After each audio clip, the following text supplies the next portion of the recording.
very high antituberculous or antitubercle activity. The rifamycin O and the diethylamide of rifamycin B commonly known. So these are some of the compounds. So you have rifamycin O, but that is naturally occurring. But there was a change, as we are going to see, and we have seen the structure of rifamide was one of the compounds that was found to have activity. Also, they created a molecule we are calling the 3-former rifamycin SV. 3-former rifamycin SV means at position number 3 put CHO group. And when you put as CHO group at position 3, that acted as the precursor molecule for the synthesis of very many other molecules. The 3-former rifamycin itself did not have good activity, but it was used as a precursor for the synthesis of very many other molecules. For example, at position number 3, they did starting from the 3-formal, at position number 3, they did put what we call the 4-methyl piperazino iminomethyl. 4-methyl piperazino iminomethyl. And when they put at position number 3, they put the 4-methyl piperazino iminomethyl. This gave us the rifampicin. So the group that we find in rifampicin is the one we're calling methyl piperazino iminomethyl group. That gave us rifampicin, and that was a wonder drug. That was a wonder drug. As we have said, this was systematic change from one group to the other. You put a certain group, you see there's an improvement of activity. You do again structural modification until they were able to get one of the very good compounds, which is rifampicin, which was indeed used for the management of TB. And it is still very good drug in management of TB. And I will come back here again that we can appreciate. I had said we appreciate the numbering. I said we start there as number 1 because you need to remember 1, 2, 3. So that is where we are saying we are putting the piperazinomethyl iminomethyl derivatives. It has been put at position number 3. It has a piperazine derivative. So it is at position number 3. And then there is position number 4. You jump that. Position number 5. Position number 6. Position number 7. Position number 8. Position number 9, position number 10. Those are initially the most important groups within the rifamycin. So let us look at this. So we are saying, looking at this compound, so you can see position number 1, position number 2, position number 3, 4, 5, 6, 7, 8, 9, 10. Then we come to 11, 12, 13. Then we jump 14, 15, 16, 17, 18, 19, 20, 21, 22, 23, 24, 25, 26, 27, 28, 29. And that one, of course, 30. So the whole of this rifamycin has indeed 30. Not carbon atoms, because we're also including the oxygens. So when we look at these molecules, that's where we are saying we can do several structural modifications. I don't want us first to look at the summary. I want us to look at the individual molecules, so the SAR, before we look at the summary. So after we understand this, we can be able to look at the summary. So again, this is our rifam. So without this group here, so this is our rifamycin molecule. You can see the same there. That's our rifamycin molecule having a hydroxyl group at position number 1 and a hydroxyl group at position number 4. The only we are having here is at position number 3. At position number 3, and this is the group that we are changing. The methyl this is the piperazine piperano imino. So methyl piperano iminomethyl. So if you look at that, that is a methyl, that is the piperazine, this is the imino. You know, this nitrogen is part of this piperazine group. So the next is this one now. This is when you have a double bond nitrogen, that changes from amino to imino and then methyl. So methyl piperazino iminomethyl derivative, and that methyl piperazino iminomethyl. That is a group that is found in rifampicin. So indeed, this drug is rifampicin, hydroxyl group at position 1, hydroxyl group at position number 4, and that R substituent at position number 3, giving us a wonder drug from the other drugs that we knew, like rifampicin B. So you have changed a group there from the glycolic moiety, which is in rifampicin B. You have retained your hydroxyl group there, hydroxyl group at that position. You change that group there, you get a wonder molecule, which was found to have very good activity. So let us mention some of the SAR. You require an intact macrocyclic molecule as required for antimicrobial activity. So the whole of this molecule, you cannot break it at any point. If you break it at any point, then you will lose activity. So it requires to be intact for activity. Then you have double bonds in the macrocyclic ring should not be reduced, or opening of the macrocyclic ring results in compounds that have decreased activity. For some of them, they say a reduction of the double bond did not really result in significant loss of activity, but retaining them, of course, will give you more optimal activity, but their reduction significantly reduce the activity. We are still insisting that the macro ring must remain intact for activity. Free hydroxyl groups should be present. You can have free hydroxyl group at position 1, at position 8, 1, 2, 3, position 1, 2, 3, 4, position 5, 6, 7. So hydroxyl group at position number 1, at position number 8. Of course, we have learned, and we have looked at it with you, that position number 1 can have an oxo group. Like I think when you looked at your rifampicin, no. So the position number 1 can have an oxo group or carbonyl group with retention of activity. But the other hydroxyl groups cannot change. So you have hydroxyl group at position 1, hydroxyl group at position 8, hydroxyl group at position 21, this one there, hydroxyl group at position 23. So we are looking at this molecule here. So we are saying that hydroxyl group, very important. That hydroxyl group there, very important. The hydroxyl group at position 21, they are very important. Even that, all the hydroxyl groups are very important. That hydroxyl group, they are very, very important. If you remove the hydroxyl groups, I have said again, with the exception of the hydroxyl group of position 1, which can only be oxidized to the ketone. That's the only change. So that's why we are mentioning it. With the exception of the hydroxyl group at position 1, which can be oxidized to the ketone, then if you change any of the hydroxyl group, then you will lose activity. So these three hydroxyl groups should be present: carbon 1, carbon 8, 21, 23, all lie in the plane and play a role in acting as binding groups for the attachment the DNA-directed RNA polymerase. You do know these drugs inhibit this enzyme. They inhibit this enzyme within the microorganism and therefore cause its death or cause its suppression. So we are saying those hydroxyl groups are part of the necessary pharmacophore or chromophore for this rifamycins, or for this this rifamycins to be able, for the rifamycins to be able to bind the enzyme, which is the DNA-directed RNA polymerase. So for them to bind that enzyme and to inhibit that enzyme, you require those hydroxyl groups, with an exception of the hydroxyl group at position number 1, which can be oxidized to a ketone with retention of activity.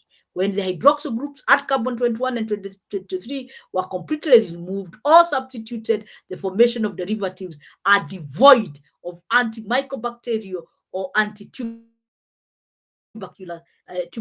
activity. So you cannot change them. They must remain intact. We have said the only one you can change is the one at position number 1. Activity of the compounds get diminished when the hydroxyl groups at carbon 23 and carbon 25 are acetylated. So carbon 23 and 25 see them clearly. This is 21. This is 22. That is 23. That is 20. This is, let's see, that is 14, 15, 16, 17, 18, 19, 20 years, 21, 22, 23, 24, 20, 25. So this 25, you can see this position is already acetylated. So we are saying we are looking at position number 21 and 23, not 25, sorry. So I was wondering because already that one is acetylated. So that is position 21 hydroxyl group, and that is position 23. So again, if you acetylate those groups, if you remove them, again, there will be a reduction in activity. That we are only trying to stress the fact that the hydroxyl group at position carbon 1, 8, 21, 23 are necessary for activity. If you interfere with them, you either decrease, drastically reduce activity, or abolish activity. They're important, as we have said, for these drugs to be able to bind on the enzyme which they are supposed to inhibit. The maintenance of drug activity relies on the presence of either hydroxyl group or carbonyl groups, hydroxyl group or carbonyl groups, especially at position 1. It's only position 1 which really is having a carbonyl group. The other positions are only having hydroxyl group, both of which should be unsubstituted. So that is very clear that those groups, the hydroxyl groups, should be substituted. Even where you have the carbonyl group, it should not be substituted, cannot be acetylated or methylated. If that happens, then a resultant drug will not have activity. The rifampicin compound is formed by substitution. We have already mentioned the 4-methyl-1 piperazine iminomethyl at the third position in rifampicin B. It is bactericidal. It's a bactericidal antibiotic of the rifampicin group of antibacterials. So again, so this one we had mentioned. So once you change the hydrogen at position number 3 is substituted with the same group that we have mentioned, gives you rifampicin, no other change, and that molecule very, very good in management of TB. Indeed, even currently as we talk, rifampicin is one of the drugs which is used in the management of TB as first-line management of TB, and that is because just that change gave us a molecule with good, very good activity. Rifampicin is nearly always used in combination with one or more other antitubercular agents. We mentioned it, there can be combination with PZA, combination with INH, combination with the ethambutol. For just looking, we're just trying to get the combination therapy for better optimal activity, as we had mentioned that this microorganism is a stubborn microorganism. And again, when you do combination therapy, you are also trying to prevent.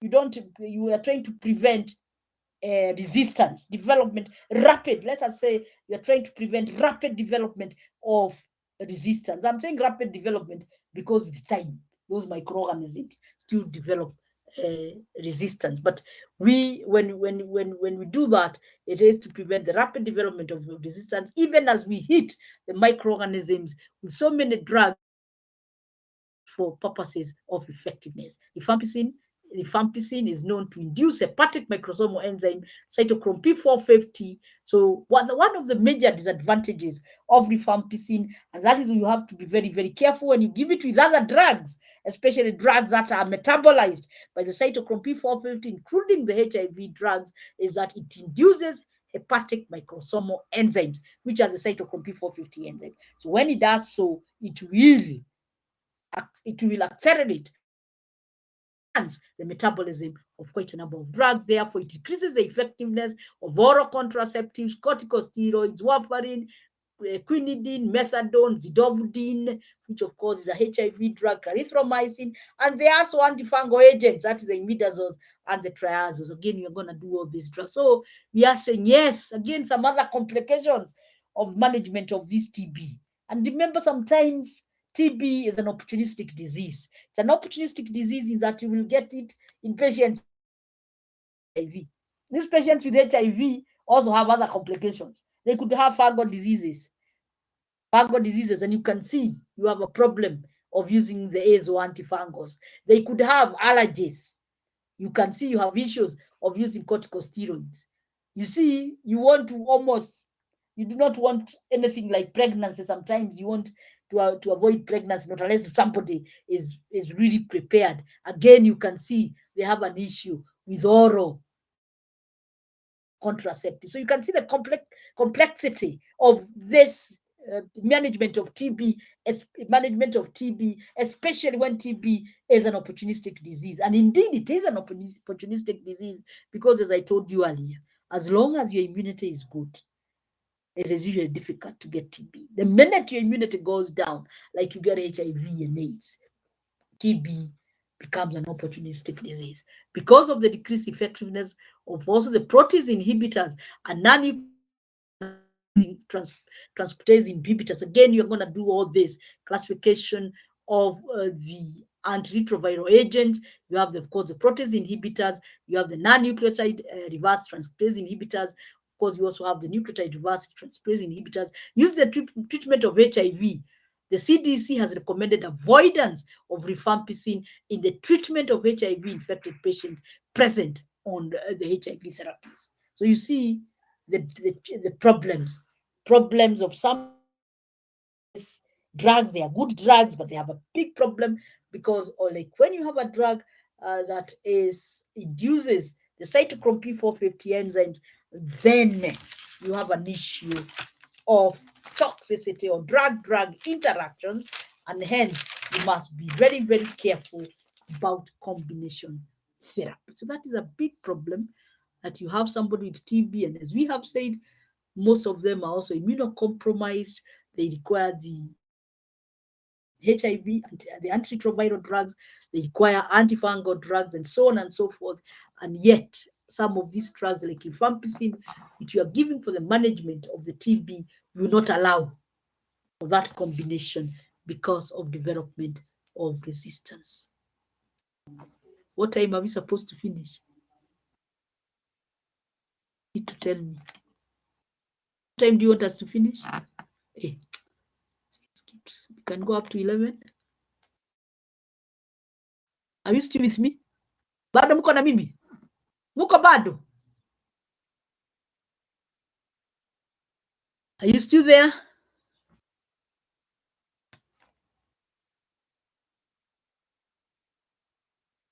Oh, very good. Yes, sometimes you are so quiet. I don't want to be talking to myself. What time can we finish? At 11? Is that okay? We go on up to 11. You have another class at what time? The other class is at what time? At 11. Now it is what time? 10:42. Just let me just summarize.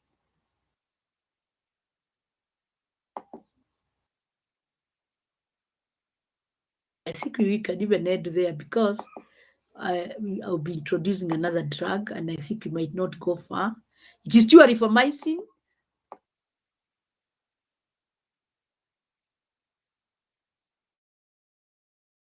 The next drug is bifamp. Perhaps we can just look at the summary. I will discuss rifampicin next time. The spectrum of activity, just a few minutes. The predominant biological activity of rifamycin is the inhibitory effect against gram-positive bacteria and the Mycobacteria tuberculosis. So that is a very good activity, especially for the Mycobacteria tuberculosis, because they can be used in management of TB. Some semisynthetic rifamycins show some moderate activity against gram-negative bacteria used as natural and semi-synthetic antibiotics, namely rifamycin SV, which we mentioned. It was the first one, but just used parenterally. The rifamide used parenterally. You have rifampicin, rifapentin, which we are going to mention, and now which are in clinical use. Rifampicin is a broad-spectrum antibiotic of primary importance in the treatment of tuberculosis, of course, as long as you are careful to use it wisely because of drug-drug because of the drug-drug interactions. Mechanism of action: the rifamycin acts on the sensitive bacteria, blocking the synthesis of all cellular RNA. Indeed, they are inhibitors of the bacterial DNA-directed RNA polymerases. So they are inhibitors of the bacterial DNA-directed RNA polymerase, mostly rifamycin, sorry, not rifampicin. Rifampicin is a one specific one. Most rifamycins are not effective on RNA polymerase, and that again gives us selective toxicity. Of course, they will have a bit of toxicity, but the fact that they are not effective on the RNA mammalian RNA polymerase is a good, because there is selective toxicity. They possess the necessary requisite for ideal chemotherapeutic agents, selective toxicity against pathogens. They have selective toxicity. They are effective against the microbial directed RNA polymerase. Of course, the synthesis for these microorganisms to make their RNA, which of course they require to make the RNA, they require the RNA to make their proteins. And the proteins involve enzymes, structural proteins. So once they cannot make the enzymes, they cannot make the structural proteins. How will they grow? So, but we call it DNA-directed RNA polymerase because it requires a DNA template. Requires a DNA template. The DNA has the genetic material, and then it requires that DNA, and then of course the material is coded in amino acids. It is read and coded in amino acids, and of course it will use the RNA as a messenger to actually synthesize your proteins. And once you synthesize your proteins, the proteins, as we have said, can be enzymes. They can be structural proteins, and once you do not either you don't have the enzymes, you do not have the structural proteins, then of course the microorganisms cannot develop, they cannot grow.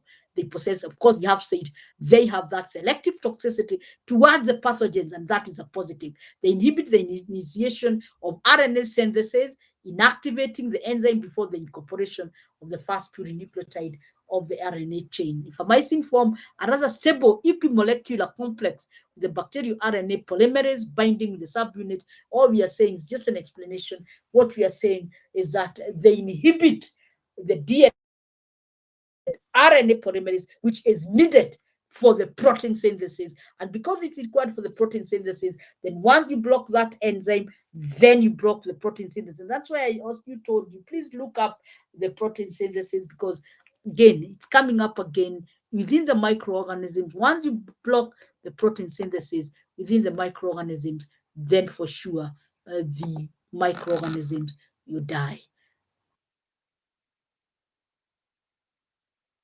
Must just 2 more minutes. Physical chemical properties of rifampicin and rifapentin. I think this I will also leave it, because I would want, when we come, I want us to be able to the physical chemical properties. I want us to look at them. I want us to look at this schematic drawing, which has, of course, that the drug we are calling rifampicin and rifapentin can actually react or can react with acid. It can react with protons in acidic media, can also react with oxygen to give us, can react with oxygen, and can also react with acid. You can see what we had mentioned, the rifamycin SV, the 3-formyl rifamycin SV. Remember me mentioning the 3-formyl rifamycin SV, and as I mentioned to you, when we talk about the 3-formyl rifamycin SV, it's just the position number 3 having a formyl group. And the 3-formyl rifamycin SV has been used as a lead moiety for the synthesis of various other rifamycins. So it is used as a precursor for the synthesis of other rifamycins. And you can also see here, this oxygen, it can also react. We are starting with rifampicin here. So you have that rifampicin there. And remember that rifampicin has, for it to be rifampicin, it must have that group at that position. And if you remember, it has a hydroxyl group at that position and a hydroxyl group at that position. So what we are saying is that rifampicin can react on exposure to air, such that, of course, the hydroxyl group undergoes oxidation, and the hydroxyl group at position 1 undergoes oxidation. The hydroxyl group at position 4 undergoes oxidation to give us the quinone, and definitely that is why the rifampicin on exposure to air will change color, and of course we'll also lose its potency. We lose its potency. We are saying the rifampicin also on in aqueous media. This is in aqueous acidic media. We are seeing it will be hydrolyzed. Remember, the rifampicin has this group here. So in aqueous acidic media, it will be such that it gives us the 3,4-mil rifamycin SV. 3,4-mil rifamycin SV. So the only little bit we have left with, only a small bit, which we'll finish on with the small bit, is on the physical chemical properties of the rifamycins, especially rifampicin and rifapentin, and then we look at the other structures, just a few of the other structures of the other drugs, the rifabutin and so on, rifamide. We look at their structures to see the major difference between those structures and rifampicin, and of course also the naturally occurring compounds, and that will wrap up the rifamycins. And again, we'll have finished the rifamycins, and from rifamycins we move on to aminoglycosides. I believe, I don't think we did aminoglycosides, so I'll cover the whole of aminoglycosides. I'll cover the aminoglycosides, but when I cover them, because that I don't cover them, because I think we did not cover them with the antibiotics, so I will cover the aminoglycosides and then do some emphasis on streptomycin, because it is mainly streptomycin and to a small extent amikacin, which are used in the management of TB. So we are moving well. As I said, these groups are not huge, so we're about to finish the rifamycins. Once we finish the rifamycins, I will go to the aminoglycosides. First of all, look at the aminoglycosides as a class of drugs, and then zero in on streptomycin, which is used in the management of TB. Because I don't think we did not look at the aminoglycosides. Are there any questions? I think with that we can sign in. Kindly sign in. With that we can sign in so that I can release you to go for your next class. Sign in quickly. We have at least 9 minutes. Sign in, please, so that you can move on to your next class. Hello. So kindly draw the structures. From your books, you will get the structures of what I will also give you. I will send you the structures I have for the natural rifamycins and also for semi-synthetic rifamycins. As I have said, the bigger portion of the rifamycins remains intact. You can't change it. We have already explained. If you change the macrocyclic ring, you destroy activity. So the area for structural modification is within the naphthoquinone, a very small area which you can change. Either you put a hydroxyl group or you put an oxo group. Those the various derivatives at position number 3 to get the very specific semi-synthetic molecules which have found use in the management of TB. But of importance is for us to understand the major portion of this molecule is not being changed. So it's only although the molecule looks very complicated, it's very rare you'll be required to do that whole molecule because it doesn't change. It is only this pharmacophoric center where this pharmacophoric center, which is the naphthoquinone, which actually changes. And that bit of the rifamycin is a simple area which you can be able to reproduce as long as you show with extensions. You show with extension bonds. You extend with bonds. You can leave them hanging, but you extend with those bonds to show the molecule is still continuous. But you will not be required to draw the whole structure of the rifamycins because, as I have said, the answer bridge remains the same. What changes is the naphthoquinone moiety. So have you all signed in? So we meet again tomorrow. Hello. Yes. I was suggesting. Yes. Like the class is a 3-hour class and it's very long. Yeah, it's too long. Yeah, the concentration span seems to be fading at around 2 hours. So if it's possible, you can be dividing it into two, like maybe after 1 hour, But that means actually, I after was 1 hour, told. after Actually, 1 hour. I was told. I Mhm. consulted the management, and you have to do your practicals. So you are going to start. You have to do your practicals again. So we will not be having the class for long, yeah. Okay. But meanwhile, when we have it, I get your concern. Even me, I get tired. We can divide it. You're suggesting we divide it to As both. in within the session, we can have a break hapo katikati. Or break, or we can switch from Yeah. one to another. We can switch from antibacterial to non-steroidal. Choice Or, is yours. or even just A break. a short rest for 10 minutes. Yes. Well, that's what you should have done is just alerted me on the public chat. You know, I Okay. listen, isn't it? You should have just alerted me you are tired, yeah? Yeah. Yeah, but I hope you have still understood something. Yeah. But as I have said, I consulted the management, and they've said you'll be doing your practicals again for all the units. Mhm. So we will not even be having this long session. We will not be having very many makeups. But where we have time, can still do the makeups. But in case we have this opportunity next time, I will take your. I've taken your advice. We will get a 5-10 minutes break in between. Okay. Okay. All right. Thank you. Yes. Any other query?